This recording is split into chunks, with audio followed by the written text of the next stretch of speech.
ફતેપુરામાં સરકારી દુકાનો તોડી નવી બનાવવામાં આવી, એમાં સરકારી હેન્ડપંપને સમાધિ આપવામાં આવી। દાહોદ જિલ્લાના ફતેપુરામાં ઘોઘસ રોડ પર ફતેપુરા ખેતીવાડી સહકારી મંડળીની જૂની દુકાનો આવેલ હતી।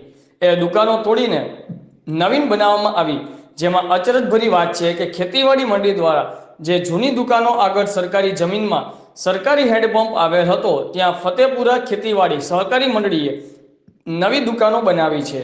એના ઓટલામાં સરકારી હેન્ડપંપને સંપૂર્ણ સમાધિ આપી દીધેલ છે। આમ ફતેપુરા સહકારી મંડળીને દબાણ કરીને હેન્ડપંપને સમાધિ આપી છે, તો ફતેપુરા ગ્રામ પંચાયત દ્વારા દુકાન બાંધવા મંજૂરી આપવામાં આવી હશે। એ વખતે હેન્ડપંપનો ખ્યાલ રાખ્યો હશે કે નહીં, હવે ફતેપુરા ગ્રામ પંચાયત, ફતેપુરા ટીડીઓ આ બાબતે પગલાં લઈ ફરી આ હેન્ડપંપને ખુલ્લો કરાવે। બીજું કે આ દુકાનો બનાવવાની મંજૂરી જિલ્લા રજિસ્ટ્રાર દ્વારા આપવામાં આવી છે કે કેમ, કે બધું બરોબર થયેલું હોવા છતાં જિલ્લા રજિસ્ટ્રારના ધ્યાનમાં પણ આ બાબતે આવી નથી। રિપોર્ટર ઇલિયાસભાઈ ભાભોર, આઝાદ મીડિયા લાઈવ, દાહોદ।